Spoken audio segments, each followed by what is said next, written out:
Hi, my name is Jared Crocker and I'm the sales manager here at Sub-Zero Group Florida. We're in our beautiful Miami showroom today. Investing in Sub-Zero Wolf Cove products means that you want the best in not only performance, but in durability. Here's a short video on how to care for your Wolf Convection Steam Oven. Hi, my name is Greg Bennett and I'm here today in the beautiful Sub-Zero Wolf Cove showroom in Miami, Florida. Today I'm here to talk to you about the Wolf Convection Steam Oven. My goal of this is to kind of simplify down what a steam oven is and what the rest of the oven can do. So let's start with just the basics. Yes, it's a convection steam oven, but the first word in there is convection. So this is just a regular oven. Everything your regular single oven can do from Wolf, this can pretty much do. Do we have a broiler element? Yes. Do we have a convection element? Yes. So take the entire steam word out of it. We can do most of your regular baking and broiling inside of this oven. So how do we do that? On the M series touchscreen, the first thing that'll pop up is steam, and the second thing is convection. So if you're intimidated by the steam word and you're not jumping into steam yet, just start utilizing this oven as a convection oven. Well, why would we utilize this over our larger oven that most likely we probably have in our house? Well, probably 90% of the time that you're cooking something, it's probably about this big. So if we look at these two ovens together, which one do you think is going to heat up faster? This oven is about 2 cubic feet smaller than the larger oven. So it's going to get to that said temperature faster than the one below. So just from a standpoint of using it for straight convection, heat up and preheat time will be slightly faster than this oven. So inside of the oven, you can see we now have this cool drop-down door, and you can see Wolf has increased the interior capacity of the oven. So if you're looking at what you're cooking on a day-to-day basis, what are you cooking that's a lot bigger than this? Nothing. That's why this will be your primary oven. I always like to say the Wolf Convection Steam Oven is just a regular oven on steroids. It can pretty much do everything. So just like I've talked about prior with convection, how does convection work? There are 2 fans in the back of this oven. So we don't have a bake element, we have an element behind the fans. So if you go to straight convection, you'll be able to key on those convection elements to whatever temperature you want. But because they've now added a broiler element, we also have convection roast in this, meaning that the convection elements are going to turn on and a small bit of the broiler element is going to turn on. So that checks off between convection and convection roast, normally what you cook on a day-to-day basis. So that's really cool, but we may already have a single oven. So that's our secondary oven. What I'm going to try to persuade you to do is for this to be your primary oven, and possibly the larger oven be your secondary oven. So we've talked about convection. Let's now talk about steam. So what is steam? So a basic premise of steam is my mom would take about this much water, she'd put it into a pot, she'd put a colander over it, and she'd boil that water, and she'd put our green beans on top. She'd shut the top, and we would essentially make a tiny steam oven in that pot. So all those steamed vegetables that I had to eat growing up, that's how my mom would cook it. With this oven, we can create that same premise, but inside of an oven. So we are going to fill this entire cavity with steam. To keep it simple, steam lives to 210 degrees. So if we go any higher than that, we start to lose out on steam. We can actually go lower than that as well. So we could set a steam oven on the basic steam function to 150, 170, 180 degrees, all the way up to 210. Well, to create steam, what do we need? We need water. Well, there's not, a pan down here for that to cook us. The water has to come from somewhere. So that's what this upper portion is for. So you're going to take this, you're going to fill it with water when you want to use the steam function. Again, if you're just using convection or convection roast, you don't need water. So this is just for the basic steam function or reheat or convection steam when we get into that. Wolf likes a little bit of grittier water. So if you have a straight RO system in your house, try to use bottled water. Most likely, your regular tap-filled water will be totally fine because it actually likes a slightly grittier piece of water. So we're gonna fill this up. Do you fill it up every time you steam? I would probably tell you yes. Unless you're steaming every night, the night prior would probably be fine, but most likely whenever you're going to steam, fill this up, put it in, and now we're gonna manually shut the door. So now we have steam in there. So what is the oven gonna do? It's basically going to boil that steam and send the steam into the oven as a form of cooking. Steam is really dense. So if you were boiling water and you put your hand over it and you felt the steam, you're probably pulling your hand back pretty fast. When you're using a regular oven, it's kind of like a dry heat. Frankly, you could put your hand into a 200-degree oven and probably be okay. So that's where steam can be very efficient in its cooking. So what are we gonna steam? We can steam vegetables, we can steam shrimp, we can steam chicken. Everybody always talks about Tom Brady looking the way he does. Well, he boils chicken. It's the same premise. It's the healthiest form of cooking. We're not using fire, we're not using a dry heat.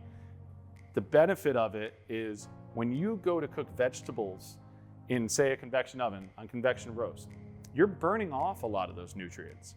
When you cook them in a steam oven, you're kind of bringing out a lot of those nutrients. So when you see green beans, you'll see they go from like a light green to a dark green. And that's why steam's the healthiest form of cooking. So the steam premise is really cool. The convection premise is really cool, but I probably have an oven that can do convection. I can come up with ways to kind of create my own steam oven. So to me, the really, really coolest thing about this oven, which kind of like back to what I said before, like putting it as an oven on steroids, is now we can combine that too. We can combine the dry heat with the wet heat and we can put it together. So where would that be beneficial? Well, first of all, that's what we call convection steam. So now we're gonna key on the convection fan and then we're gonna also boil the water. So to me, and why we sell so many steam ovens, especially in Southwest Florida, is we tend to go out to eat a lot. So what happens when you go out to eat? You're taking those leftovers and you put them in the refrigerator. They were really good. That chef did a really hard, had worked his butt off trying to get all that moisture to stay inside of the food. Well, when you put it in the refrigerator, all that moisture is drawn out of that food. That's why it's never good the next day. You put it in a microwave, it gets all rubbery. You put it in an oven, it gets really crispy.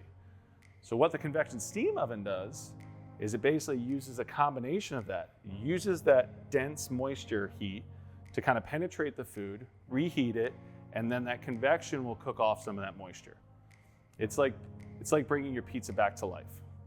I would tell anybody the first time they have leftover pizza, go into the reheat function, go into the convection steam function, and try to reheat your pizza.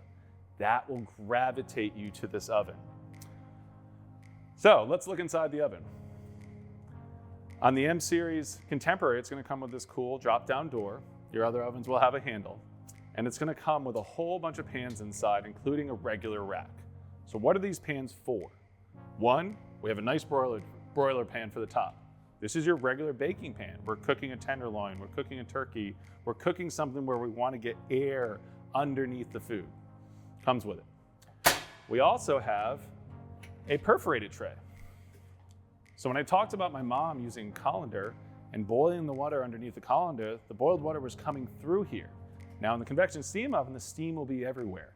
So now we're gonna take our vegetables, we're not gonna season them, we're gonna season them after we're cooking, and we're gonna cook our green beans, asparagus, we're gonna cut them up here, and we're gonna put them right on this, straight into a cold oven. Can we preheat the oven? Absolutely. But I want you to get comfortable with utilization of a cold oven and letting it go through that steam process. So your perforated pan, and then we have another solid pan underneath as essentially your bake sheet. But we can also always leave it under our perforated pan to kind of catch that moisture. So within the oven, we have our convection, we have our steam, and then we have our, what do we call our combination mode. So between those three forms of cooking, I guarantee you there's very little you can't cook inside this oven. We also take that it's a little bit smaller, so it's gonna preheat faster. We add a broiler element. Now we've checked all the boxes. And that's why a convection steam oven has become so popular. Another big reason why it's become popular is the popularity of what we call sous vide cooking. Sous vide cooking basically means cooking in a bag. So a lot of people will take a pot of water, they'll heat it up to a certain temperature, and they will sous vide their steaks, meaning they will salt and pepper, garlic powder their steaks, and vacuum seal them. And they will put it into that water at 135 degrees. Well, putting it into water and putting it into a steam oven is basically the same thing. So what we're gonna do is we're gonna go to sous vide, we're gonna set it, say medium rare is 135 degrees. So we're gonna put those steaks in there for 2, 3, 4, 5 hours, it doesn't matter. The temperature is never gonna get past that 130 or 135 degrees or whatever temperature we set it at. So it's basically just a really cool form of slow cooking. But I can guarantee you, if you invest in a nice piece of meat and you sous vide it and do what we call a reverse sear, by sous videing and then throwing it on your grill, throwing it on your cast iron skillet, it will change the way you cook. Because it's simple, it's really hard to screw up, and it's very simple for making an average person seem like a really good chef. So sous vide is another great function. Just like the single oven, they've also provided us with what we call Wolf Gourmet. So Wolf Gourmet, your sous chef, for helping you cook something that you're not really comfortable with. Whether that be a piece of fish you've never cooked before, a piece of meat you've never cooked before, you're just starting to cook vegetables. So if we go into Wolf Gourmet and we find those vegetables that we're gonna cook, what do you think the steam oven is going to entice you to do? Probably gonna entice you to use the steam function for things that work like vegetables, shrimp, and fish. So we take the convection, we take the Wolf Gourmet, the broiler element, the sous vide, the larger size. It's really taken this oven to an entirely different level where, from a sales standpoint, we're seeing people even do not a full oven, do 2 multiple steam ovens because it can really do it all. So I entice you, don't get caught up in the word steam. It's just a convection oven. If you like the steam function of it, use it. If you like the reheat function of it, use it. Just know it's more than just a steam oven, and it's more than just a convection oven. It's an oven that really has unlimited possibilities of what it can do. Thank you.